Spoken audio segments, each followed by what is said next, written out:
Um culto que Deus não recebe. É esse tema que nós vamos falar nesse vídeo. Se você não é inscrito no nosso canal, se inscreve aí, já deixa a sua curtida e vamos estudar a Bíblia. Esse tema é muito sugestivo, porque muitas pessoas pensam que Deus recebe qualquer tipo de culto, porque sendo Deus, não tem um culto específico que ele recebe. Porém, a Bíblia diz totalmente ao contrário. A Bíblia diz que para Deus receber o nosso culto, ele precisa ter um custo, ou ele precisa ter um valor, primeiro para mim, depois para Deus. Porque se eu não valorizar aquilo que eu ofereço a Deus, tampouco Deus vai receber. Vamos ler alguns textos que falam a respeito desse assunto. A Bíblia diz em 1 Crônicas, capítulo de número 21, que Davi começou a contar, a numerar as tribos de Israel, e Deus não se agradou, e Deus começou a castigar o povo naquele tempo. Então Davi intentou fazer um sacrifício para Deus, para que Deus viesse aplacar a sua ira, para que Deus não viesse ferir mais o povo. E naquele lugar havia um homem por nome de Ornã. E quando Davi intentou isso no coração, ele disse para Davi: olha, rei, tudo que eu tenho é seu. Ou seja, o Senhor pode fazer o sacrifício e eu mesmo darei ao Senhor a terra, eu darei também aquilo que o Senhor for oferecer, pode deixar por minha conta, porque eu vou dar, eu vou oferecer isso para o rei como um presente. Só que no versículo 24 diz que Davi olhou para ele e disse: não, antes pelo seu valor eu quero comprar, porque não tomarei do que é teu para o Senhor, para que não ofereça holocausto sem custo. Então Davi entendia que para que Deus recebesse a sua adoração, para que Deus recebesse o seu sacrifício, o seu holocausto, precisava ter um custo. Ele poderia, assim como o rei, ter pego o rebanho, ter pego o lugar, oferecido ao Senhor, mas ele entende que para que Deus receba, tem que ter valor primeiro para mim. Eu não posso chegar a querer oferecer qualquer coisa para Deus que para mim é insignificante. E a gente vê isso em toda a história de Israel. A Bíblia diz em Gênesis capítulo 4, versículo 3 a 5, diz que ao cabo de dias Caim trouxe do fruto da terra uma oferta ao Senhor. Abel trouxe dos primogênitos de suas ovelhas e da sua gordura, e atentou o Senhor para a oferta de Abel e não para a oferta de Caim. E ali diz o texto que o semblante de Caim descaiu e ele ficou fortemente irado. E a Bíblia diz que Deus chegou a Caim depois disso e disse: por que caíste o teu semblante? Se fizeste o que é certo, ou se fizeste da maneira correta, não haveria aceitação para ti? Porque mal fizeste, o pecado jaz à porta e sobre ti dominará. Você vê que Deus poderia ter recebido a oferta de Caim e a oferta de Abel. Então Deus não recebe qualquer sacrifício. E alguém vai dizer: por que Deus não recebeu a oferta de Caim? Não recebeu porque a oferta de Caim era legumes ou era fruta, então Deus não recebia porque Deus queria o sacrifício de ovelhas, de carneiro ou qualquer coisa parecida? Não. Porque até aqui ainda não está sendo instituído o holocausto ou o sacrifício lá que Moisés começou a ensinar ao povo sobre a questão do sacrifício. Eles estão bem antes desse tempo. Eles vieram trazendo um sacrifício ao Senhor, uma oferta ao Senhor. Só que a Bíblia vai explicar por que Deus não recebeu a oferta ou o holocausto de Caim. Em 1 João, capítulo 3, versículo 12, diz assim: não como Caim, que era do maligno, e matou o seu irmão. E por que causa o matou? Porque as suas obras eram más, e as do seu irmão eram justas. Está aqui o segredo, por que Deus não recebeu o sacrifício de Caim? Porque o coração dele era mau, a intenção do coração dele era mau, não tinha nada a ver com o que ele trouxe, não tinha nada a ver com o que ele preparou, mas o coração dele era mau. E Deus sim olha para o sacrifício, mas antes do sacrifício, Deus olha para qual é a intenção do nosso coração. Deus tem prazer em nossas ofertas, Deus tem prazer em nossas ações de graças, mas somente quando ela é acompanhada de uma vida reta e uma vida íntegra. É por isso que Deus não recebeu a oferta de Caim. E Deus mesmo o alertou, tanto que ele era maligno, que o coração dele era mau, que depois, se você ler o texto, a Bíblia diz que Deus chegou para ele, antes dele matar o irmão. E Deus alerta ele, dizendo: olha, se você tivesse feito o que é certo, eu teria recebido. Mas se você não quis fazer o que é certo, o pecado jaz à porta, e sobre ti dominará. O Senhor está dando a ele a instrução que, se ele não reconhecesse o erro antes, o pecado ia conseguir dominá-lo. Deus estava dizendo: se você reconhecer teu erro, você vai conseguir dominar o pecado, você não vai cometer o pecado. Mas ele não quis dar ouvido à voz de Deus. E ele vai e ele mata o seu irmão Abel. Por quê? Por ciúmes e porque o seu coração era mau. Então Deus não recebe qualquer tipo de culto. Olha, vamos ver também em Isaías capítulo 29, versículo 13. Olha o que o Senhor estava dizendo aqui. Porque o Senhor disse: pois este povo se aproxima de mim com a sua boca, mas os seus lábios me honram, mas o seu coração se afasta, está longe de mim. O seu temor para comigo consiste só em mandamentos de homens em que foi instruído. Olha o que Deus está cobrando de Israel, que eles estão chegando diante dele com os lábios, adorando da boca para fora, mas o coração que é importante está longe. O coração que é prioridade, que deveria estar na presença de Deus, está afastado. Então, ou seja, este culto que Israel está prestando aqui, Deus não está recebendo. Deus falou assim: eu estou cansado das vossas festas de lua nova. Eu estou cansado dos seus sacrifícios, das suas oblações. Eu estou cansado. Deus, isso é Deus dizendo, não é o homem. É Deus dizendo que está cansado daquele culto mecânico, daquele culto onde a pessoa está ali, mas o coração está nas trevas, daquele culto onde a boca está glorificando a Deus, mas outrora está amaldiçoando os seus irmãos. E aí eu quero perguntar para você que está me ouvindo: teu culto tem valor? Qual é o custo que você tem no teu culto? Não estou falando custo financeiro, não estou falando se você oferta, se você dizima, não, estou falando do teu culto, aquele que você presta a Deus. A Bíblia diz que de ano em ano o povo subia até Siló para sacrificar a Deus. Havia todo um trabalho, havia todo um sacrifício, não tinha desculpas. Ninguém poderia dar desculpa de não ir ao culto. E Deus até instituiu uma nova lei ali diante deste culto. Uma lei onde você deveria separar do teu ganho uma certa quantia para que você viesse suprir essa tua viagem. Ou seja, você já tinha guardado um valor específico para o custo da viagem, para ir adorar a Deus em Siló. E aquele povo ia uma vez no ano para sacrificar a Deus. Havia um custo, e não só financeiro. Havia um custo porque é um tempo. Quando você vai ao culto, você tem que disponibilizar de um tempo. Você não pode ir ao culto e ficar com o pensamento: eu tenho que cozinhar feijão, eu tenho que lavar o meu carro, eu tenho que... Não, porque Deus não vai receber. Então o que tem que fazer? Então eu não vou ao culto. É pior. Nós precisamos cultuar a Deus de verdade, adorá-lo na beleza da sua santidade.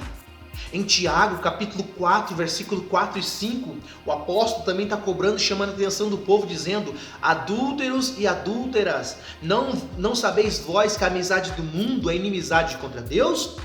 E aquele que é amigo do mundo constitui-se inimigo de Deus. Quando ele está falando em adúlteros e adúltera, ele não está falando da prática do homem com a mulher.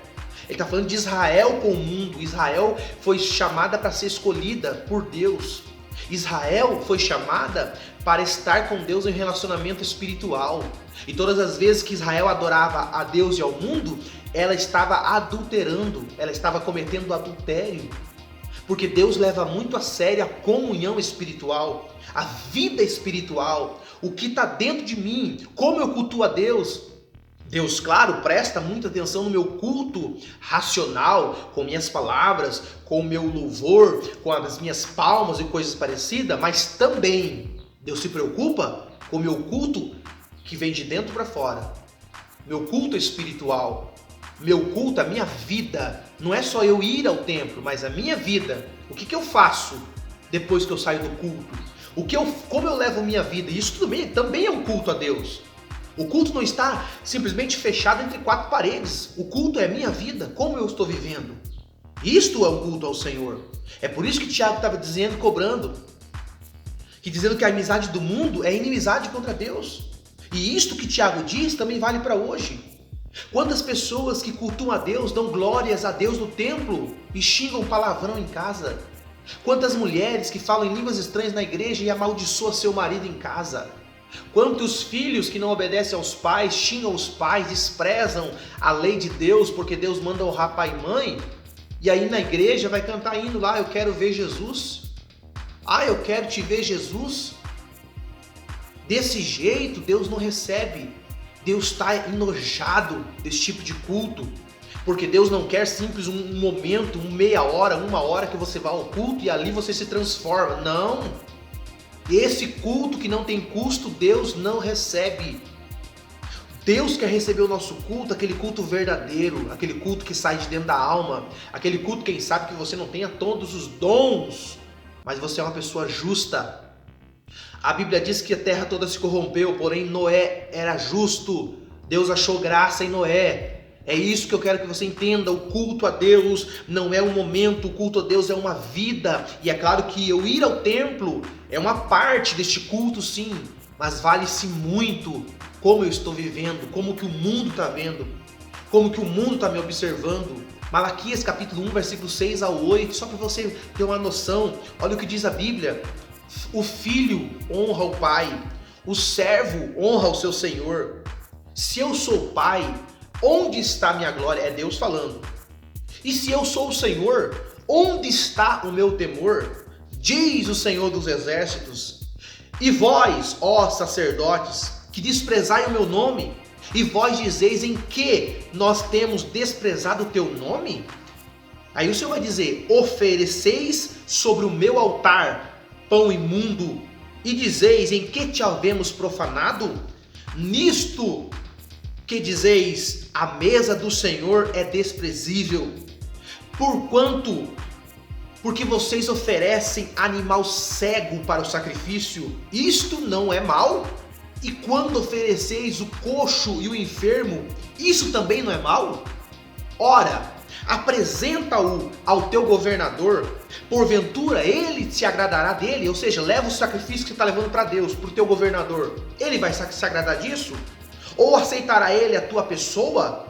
Diz o Senhor dos exércitos. Olha Deus cobrando o povo que profanaram tanto culto, que estava oferecendo sobre o altar animal cego, coxo. Sabe o que eu entendo aqui? É aquilo que não tem preço. Ou seja, você tem o teu rebanho, vamos supor que você tem lá 100 ovelhas, e você vê uma que está manca, ou uma que está cega, ou uma que está doente, ou uma que está bichada, e você diz: não, essa aqui eu não posso vender essa aqui para o açougue, eu não posso vender essa aqui porque ela não tem preço. E o que o povo estava fazendo? Não, como eu não posso me aproveitar dela, eu vou dar ao Senhor. E já que eu tenho que levar lá uma ovelha, um carneiro, um bode, qualquer coisa parecida, eu vou oferecer essa aqui, porque essa aqui não tem custo para mim. Eu não vou sair no prejuízo. É exatamente isso que as pessoas estão querendo fazer para Deus hoje. É aquele culto que não tem valor. É aquele culto que eu vou entregar a Deus e que eu não preciso pagar absolutamente nada. Por que o evangelho hoje tem crescido, o evangelho das grandes igrejas, onde a pessoa não tem que ter compromisso? Onde eu vou porque eu preciso de um milagre, eu quero ouvir uma revelação, porque Deus tem que revelar o que está acontecendo. É um culto que não tem custo, porque você não lê a Bíblia mais, porque as pessoas não têm compromisso de ter que estar na igreja, não tem que se consagrar mais, não tem que se santificar mais, não tem que ler a Bíblia mais, não tem que ter compromisso em ajudar, porque quando você faz parte de uma igreja, você é uma comunidade, e o próprio Atos dos Apóstolos vai ensinar o que é uma comunidade, você se importar uns com os outros. Então essas grandes igrejas estão crescendo em números, mas um povo que não sabe o que é culto. E aqui nós temos um vídeo no canal chamando culto antropocêntrico. Eu vou deixar lá na tela final para você assistir depois. O que é um culto antropocêntrico?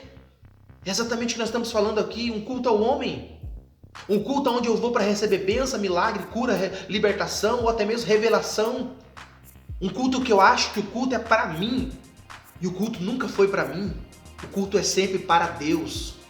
Se eu vou ao culto querendo receber alguma coisa, eu estou totalmente errado no meu princípio. Um culto nunca foi, nunca será para que eu receba alguma coisa, e sim para que eu oferte alguma coisa. Não estou falando aqui em dinheiro, estou falando de oferecer sacrifício. Davi disse: oferecerei sacrifício de louvor. Por que sacrifício de louvor? Porque eu não vou chegar diante de Deus e oferecer qualquer hino, qualquer hilarie. Não, vou oferecer o meu melhor. Eu vou ensaiar o meu louvor para me apresentar para Deus. Eu vou ler a Bíblia para que eu apresente a palavra de Deus, não porque eu sou maior do que ninguém, mas porque as pessoas vêm se alimentar da palavra e eu preciso ter alguma coisa boa para elas. A palavra não é minha, a palavra ela é de Deus. A Bíblia diz em Levítico capítulo 10, versículo 1, que os filhos de Arão, Nadab e Abiú, tomaram cada um o seu incensário e puseram neles fogo e colocaram incenso sobre ele e ofereceram fogo estranho perante o Senhor. o que não lhe era ordenado. Então saiu fogo diante do Senhor e os consumiu, e morreram perante o Senhor. Olha como Deus valoriza o culto. Eles eram filhos do sacerdote, eles eram filhos de Arão, mas Deus não recebeu o sacrifício deles, porque eles fizeram algo que Deus não havia lhe ordenado. E Deus fez o quê? Matou eles. Será que o Deus de hoje mudou tanto? Pode entrar a morte espiritual. Lembra o que Paulo falou sobre a Santa Ceia? Paulo diz que aquele que come e bebe indignamente, ele será culpado do sangue de Cristo. E ele diz mais: por isso, por participar indignamente, há entre vós muitos fracos, muitos doentes, e muitos são os que dormem. Você está entendendo como que o culto precisa ser? O culto precisa ser algo que custa, algo importante para mim. Não é porque eu vou me cultuar, precisa ser importante para mim, para que eu ofereça algo ao Senhor, para que eu cultue ao Senhor de todo o meu coração. É esse valor que Deus quer restaurar na sua igreja. O próprio Jesus encontrou resistência também quando ele veio. Em Lucas capítulo 19, versículo 45 ao 46 diz que Jesus entrou no templo, e no templo o que eles estavam fazendo? Adorando? Não, no templo eles estavam vendendo e comprando. E Jesus começou a virar aquelas mesas dos cambistas. Jesus começou a bater neles com açoites. E a Bíblia diz que ele fala assim: a minha casa é chamada casa de oração, mas vocês estão fazendo dela o covil de ladrões e de salteadores. Os sacerdotes aqui se usavam da igreja ou do templo para vender e para trocar. Havia aqui uma grande confusão, porque o povo vinha para oferecer o animal ao Senhor, para sacrificar o animal ao Senhor. O sacerdote dizia: não, esse teu animal não está bom, não. Esse teu animal está com um defeito, Deus não vai receber este não. E aí o povo que vinha de longe dizia: mas como que eu vou fazer agora? Eu só trouxe esse animal, eu só trouxe isso aqui para sacrificar ao Senhor. Ele dizia: olha, eu vou te ajudar. Aqui, ó, aqui atrás nós temos ovelhas. Aqui atrás nós temos, você vai ali e troca esse teu animal e pega um melhor, pega um bom, e você vai pagar pouquinho por ele. E aí eles tinham já para vender. A Bíblia diz sobre os cambistas: muitos povos viriam para ofertar ao Senhor, para sacrificar ao Senhor. E quando vinham para ofertar ao Senhor, o sacerdote dizia: não, é esta moeda aqui. Deus, não tem como você ofertar essa moeda. Não tem como, porque Deus não vai receber esse tipo de moeda aqui não. Só que ele dizia: para mim te ajudar, tem aqui, ó, os cambistas, eles vão trocar a tua moeda. Eles vão te dar outro tipo de moeda para você sacrificar a Deus.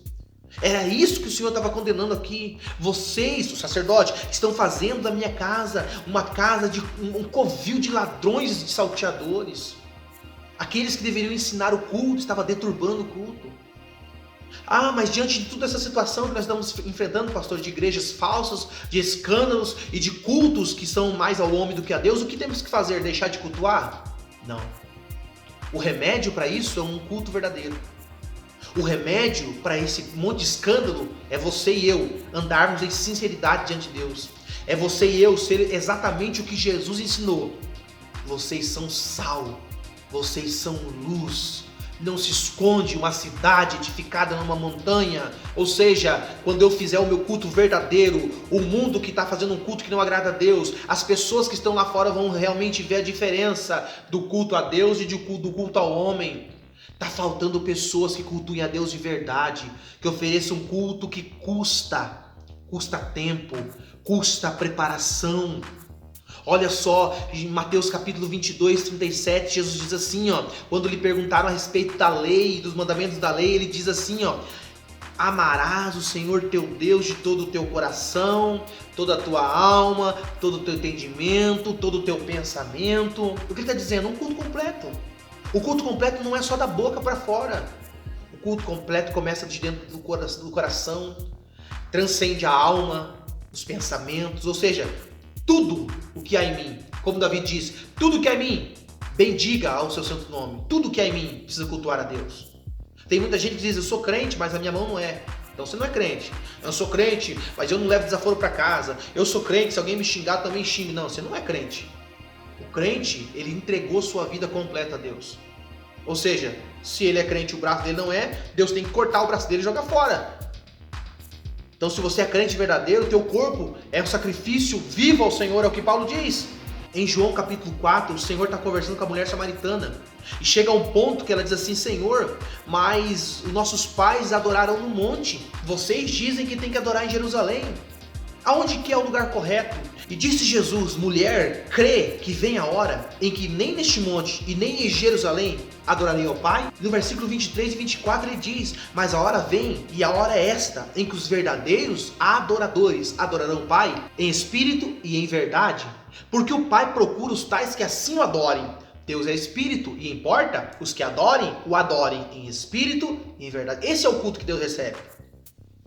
Culto em espírito e culto em verdade. É o culto que Deus recebe. Fora disso, Deus não recebe. Por que culto em espírito? Porque a adoração verdadeira não sai da boca para fora. A adoração verdadeira começa dentro do espírito do homem. Porque através do nosso espírito, você tem um espírito, eu tenho um espírito, é que nós adoramos a Deus. Não tem como adorar um Deus invisível, um Deus que é espírito no nosso corpo simplesmente. A adoração verdadeira começa dentro do nosso espírito. E aí acompanhado com o quê? Com a verdade. O que é verdade? Jesus disse: conhecereis a verdade e a verdade vos libertará. A verdade é Cristo, a verdade é a palavra, a verdade é o próprio Cristo. É por isso que a verdadeira adoração, o verdadeiro culto precisa proceder do Espírito e ser em verdade. Os nossos irmãos primitivos morreram, mas nunca deixaram de adorar a Deus. Os nossos irmãos primitivos foram mortos, decapitados, serrados ao meio. Uns foram devorados por leões. Só que eles não deixavam de adorar a Deus. Na perseguição à igreja depois da morte de Estevão, a Bíblia diz em Atos 11, 19, que eles começaram a se expandir. Ali eles começaram a expandir e eles começaram a ir diante das cidades circunvizinhas. Eles caminharam até a Fenícia, até Chipre e a Antioquia. E aonde eles iam, aonde eles estavam reunidos, eles adoravam a Deus. Aonde eles se reuniam, eles tinham prazer. Depois que houve a grande perseguição de grandes imperadores, eles adoravam a Deus muitas vezes nas cavernas. Eles fugiam para as cavernas e lá eles adoravam a Deus. E lá Deus recebia o seu louvor. E a igreja, diz a Bíblia que a igreja, foi o tempo que a igreja mais cresceu. Foi o tempo da perseguição. Porque a perseguição fez com que o povo chegasse mais a Deus. Aprendesse o que é um culto. Por isso, meu irmão, para que Deus receba o meu culto e o seu culto, ele precisa ser em espírito e em verdade. Por isso, se você adora a Deus, que a tua boca não proceda palavras de maldição. Tiago disse, da mesma fonte, não procede bênçãos e maldição. A boca que abençoa, a boca que é usada por Deus não pode ser usada para abençoar os outros. A boca que fala glória a Deus não pode ser usada para xingar o pai e a mãe. E se tiver sendo usado, tenha certeza, Deus não recebe este culto. Por isso, o verdadeiro culto é o culto em espírito e em verdade. Que Deus em Cristo Jesus te abençoe e compartilhe esse vídeo se você achar por certo e que Deus siga vos abençoando.